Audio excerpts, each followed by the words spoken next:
Here on Facebook once again. We are very fortunate from the Summerlin Center campus to have Jenna and Shawna Felli to the show. Welcome to the show. As you can hear, the studio audience loves you too. That's great. Perfect. Love it. All right. Well, let's start out with a little intro. Jenna, let's start with you. Tell us a little about yourself, how long you've been doing this, all that good stuff. So I just looked it up. I thought I've been telling everyone 10 years. It's actually 9 years and a couple months. So next year will be my 10th year in the business, and I am loving it and still doing well. I love it. A decade in real estate, almost. How about you, Shawna? I've been in real estate for 16 years. I'm going on my 17th year. So yeah, it's been a good little time doing real estate and enjoy working with my daughter and work for a great company. So can't get any better than that. I love it. Yeah, you guys make a great team. It's great too. I love it. All right. Well, so tell us how, you've had a couple good years here. Tell us about that. How are things going this year? You guys seem to be busy. You're always in the middle of putting the deal together or taking a listing. How's that going? I'll go because I went over our numbers. We have had 19 closings so far this year. We have 3 active listings, and we have 2 that will be active next week and 1 more in the pipeline, and 3 buyers under contract. And we are actively working with 4 buyers. So we are staying busy and staying consistent. And I know you're going to ask us at the end what one of our things are, and it's going to be staying consistent even when it's slow. And I think that's why we're doing so well this year. Right. No, that's you guys got really good stuff going. You got pipeline. You've got new listings coming. You've got under contracts. You're rocking. You're rolling. You're making it happen because you're doing all the right stuff. Shauna, anything you want to add to that? No, I just, it is, I've heard a lot of agents say it is a little slower, which I will agree. The transactions aren't coming like fast like we've been used to in the last couple years. But I agree that staying consistent, still be working. There's always something to do in real estate, always. If you have a slow day, then take a client out to lunch. If you feel like you've got a slow week, take an extra class, get a little bit more technology, especially with all the AI stuff. Knowledge is power, and there's lots of stuff you can always learn in real estate. You're learning something new every day. So yeah, just to stay consistent. Oh yes. Look what I kept. Okay. Here's one of the things you guys do. You deliver peaches to all your clients. I love it. We did over 100 touches. I'm going to say personal touches. If you're a client of ours, some of our clients do move out of state, but it's just something we just started, just maybe 10 or 20, and now I think we did over 100. We have to do them in 3 separate times, but it is really great to go catch up and visit, go see your clients, see what they've done to their house. And we always get business off of that because once they're done, people are thinking about moving, trying to downsize, trying to relocate. So yeah, that is something that we just do. And we try to do personal touches. We're not, I don't know if you would call them, just stop by and visit them, drop them off. And we've got someone right now that lost his mom a couple months ago, and we just we need to take him out to lunch. And he's been a little hard to get a hold of. And I go, I met his mom by I think she was a buyer. I ended up selling him home. And just one of the times that I went to drop something off to her, I could just tell something wasn't quite right. And I think, being there, developing those relationships is great. And it just, the business will come after. Just develop great relationships and be caring and let them. And I do. I personally like people. I'm a people person, so. Yep. Yes, I you can add are. one. Go ahead, Jenna. Oh, I was gonna say one thing with the peaches. I went and dropped off a bag to my neighbors, and they actually told me that their neighbor was talking about moving because they bought the house from the daughter. They lived right next door to each other. And so she's like, take our bag and go drop it off to them, and then come back and you can drop us off a bag later. So I ran over to the next door neighbor's house and dropped them off a bag. And now when we have them, I always take a couple extra bags to hand out just to people that you meet walking by, or if I go into a business, to hand one to one of my clients that's at work, then I can drop them off to other people there as well. So it's a great way to reach out. And it's like you were saying, it's really just a reason to go out and see them, get them to know something. I know you guys gave a couple to me that lasted me a week. They were so good. You had to eat it over a sink or a trash can because it was going to all over the place. They are good. They're good. All right, so that's just one thing you guys do. You get out there, and and I was just going to bring up too. One of the reasons why you guys do so well is your repeat and referral business is off the charts, and it's obvious why, because of everything you just said. You care about everything about them. It seems when you're doing a transaction. So does that come naturally? Or is it something you had to work on a little bit? I'll start. It's something that you have to work on, but I think if you give great service, the clients remember you. I was going over, I have one client that I got 8 transactions from her, and 4 were from her, and then 4 were referrals that she had given me to other people. And Shawna has a client too that, if you want to tell them about, Kathy, that you've never sold the house to her, but you've helped. Yeah, all her I've clients. never sold a house to Kathy, but I've sold her sister, her cousin. She gave me another friend that came here from Washington. And another one that Jenna took. So at least 4 or 5 transactions. And we stop in and see her. When it's her birthday, we know when her birthday is. We try to take her out for her birthday month. It can get busy because, like you said, most of our clients become our friends and we try to treat them like family, but it can be really hard to do that. There's my son for a minute, so. It's So okay. I'm playing double duty today. So anyways, so just trying to just really reach out, make those relationships count. I can really tell.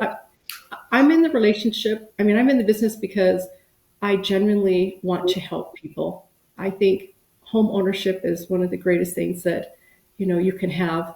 And I love to see, especially when it's somebody that comes to town and is renting, and then all of a sudden they get to buy a new home, or nothing gives me more gratitude than when I see somebody that's had a really, something happen in their life. Maybe it's a single mom or, first time buyer that's, young and just wanting to have that home ownership. Those are the ones it leaves a good feeling when you know that you can help someone. And sometimes it's hard. I mean, when I first started, it was short sales and I was having to help people that were losing their homes, and it's hard. And sometimes we've had to help when somebody's getting a divorce, and we've done really good on that, where we can each represent one side of the party. And so, yeah, real estate can be hard sometimes, but you get to work hard, but you got to have fun. You've got to find the fun in doing real estate. If you don't, I don't know how you would do it.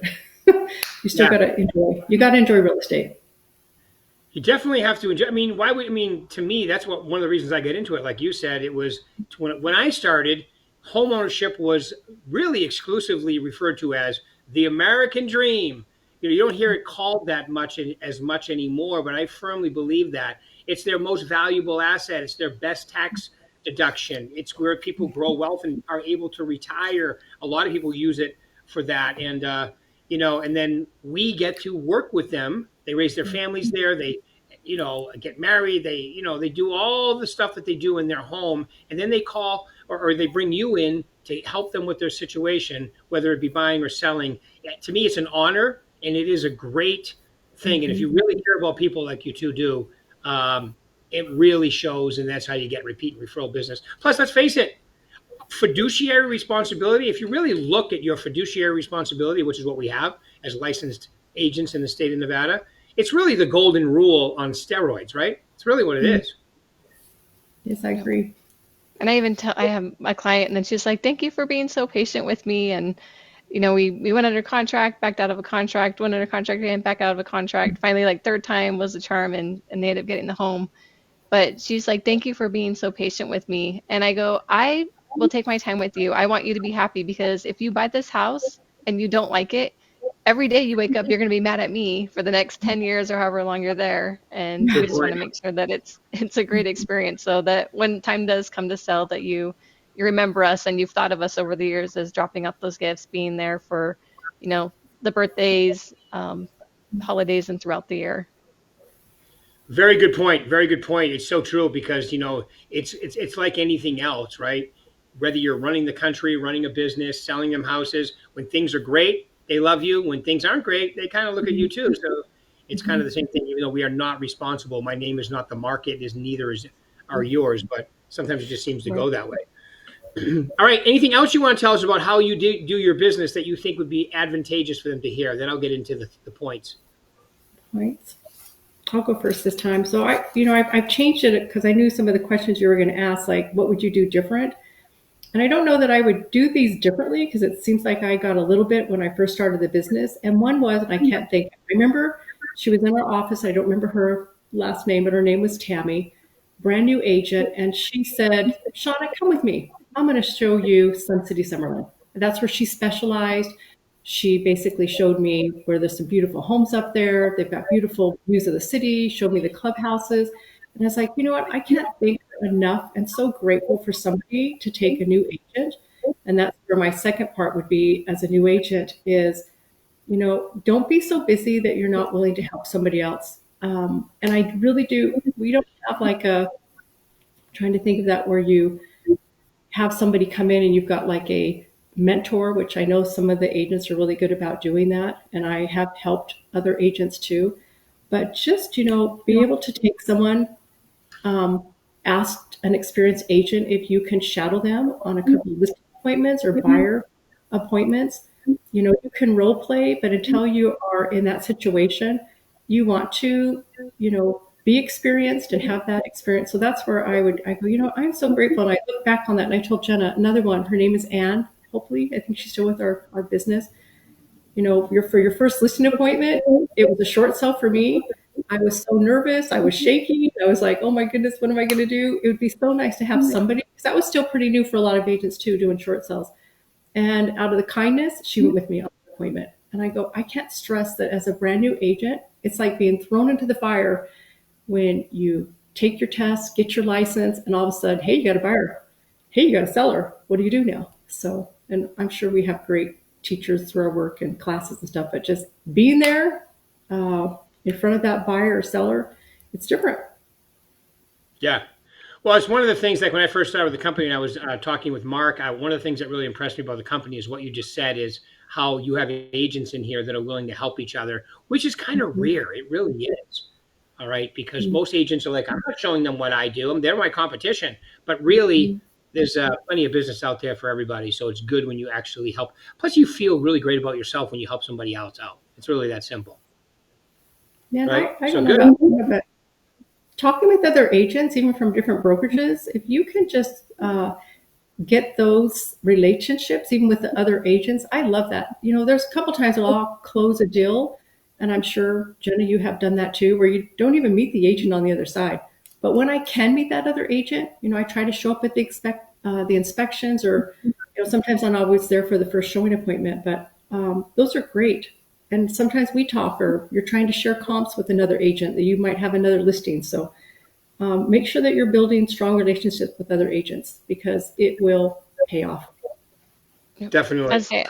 We went out to coffee my mom doesn't drink coffee, but we met at a coffee shop just to exchange keys for one property with the agent from a different company. And we probably only planned on being there 15 minutes. And I think we were there an hour just talking about the market and what they do differently within their company. So it's really neat to see different perspective.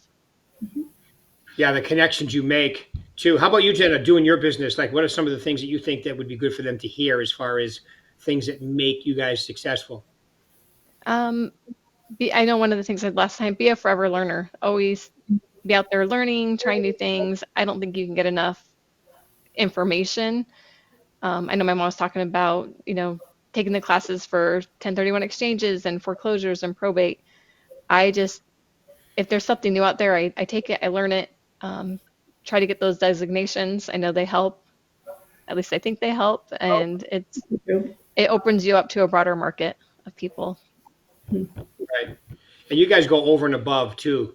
I can't remember what you were telling me, but you had an agent, a seller you were working with, and you were doing stuff for them, like going places and picking up stuff. I can't remember, but anyway, you guys, your customer service level. Do you remember which one I'm talking about?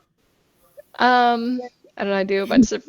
I tell my clients when they write reviews, I'm like, don't list everything that I did for you, because I think one put in there that I went over to her house and cleaned out her fridge and took out her trash. But it's what she needed at the moment. So I always tell people even when I do my listing, I go, it's customized. Anything you need, just ask, and we will do what we can to help. Yeah, we've done that a lot where, by the time you are putting your house up for sale, you're packing, nobody knows how hard it is when you go to pack and you're trying to like get one moving truck and find out you need two moving trucks, and you're just so worn out. And then once in a while, and sometimes we just offer this up front, just depending, some of them are military and they get military movers in, but you know what? Pack up, move out. We're going to take care of the cleaning. And that actually that helps us on both ends of it, where, they don't have to worry about it and they're so grateful, but also having the new buyer come into a house and have it nice and clean. And have I done that before where I felt somebody moved out and I thought the house wasn't as clean as I thought that it should be? We just went ahead and paid for it and had it clean.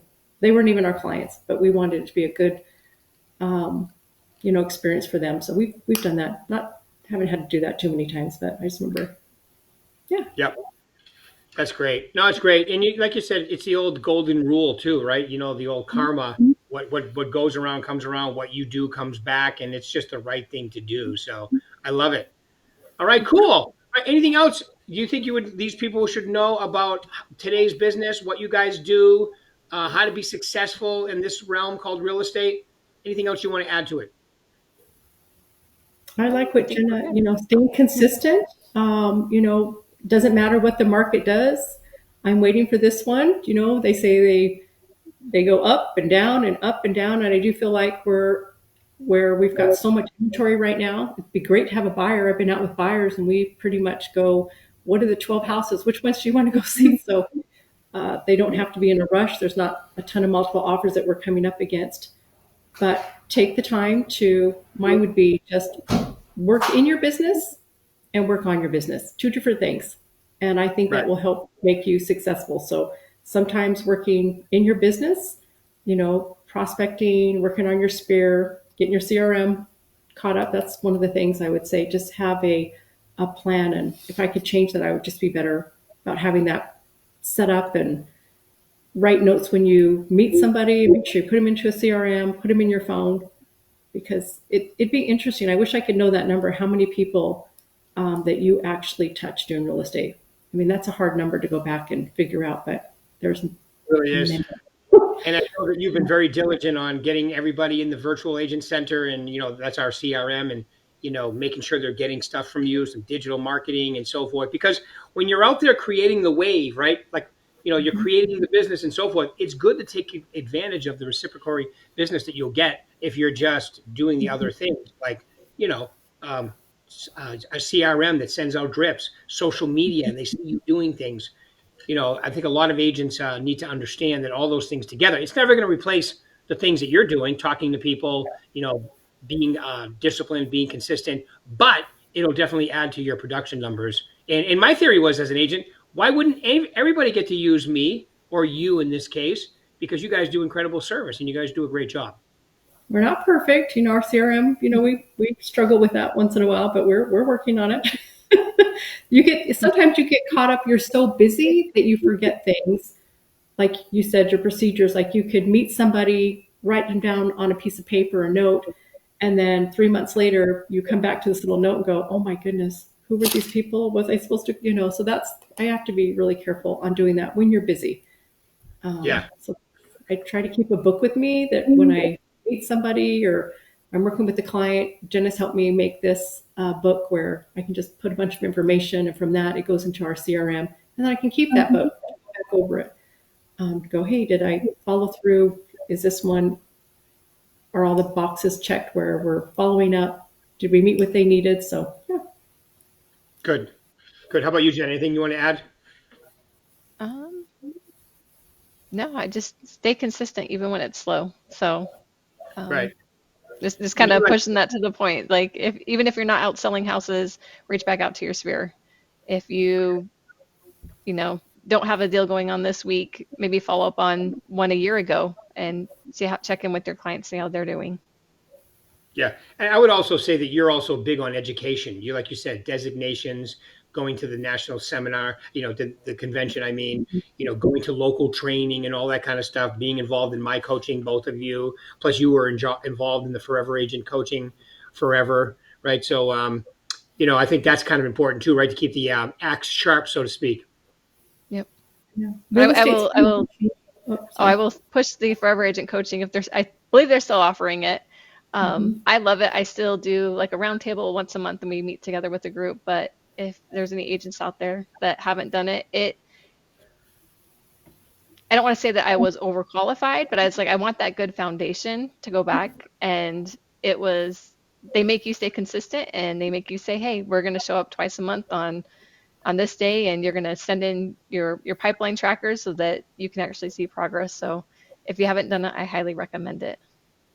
Yeah, just an agent who's willing to show up and keep track of their numbers separates you from a lot of the group, because a lot of agents aren't willing to do that. I've never understood that myself, because you're a business, you're a walking, talking solo entrepreneur, right? In business for yourself, but not by yourself, with all the tools that we have here and so forth. So you guys do an incredible job. And once again, I just want to thank you very much for taking your time.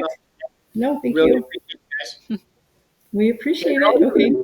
Wrong side. They're also going to be involved in my Sunshine State events, Yes. which we're going to be talking about shortly. I got my invite, so I will be there. We loved it. We had fun when we went, so that was really fun. Great. I appreciate that. We're going to do it again. This is our third year, actually, coming up. Third year. Wow. No, that's awesome. Yep. That's good. Well, thank you. Appreciate that. All right, everybody, keep it rolling.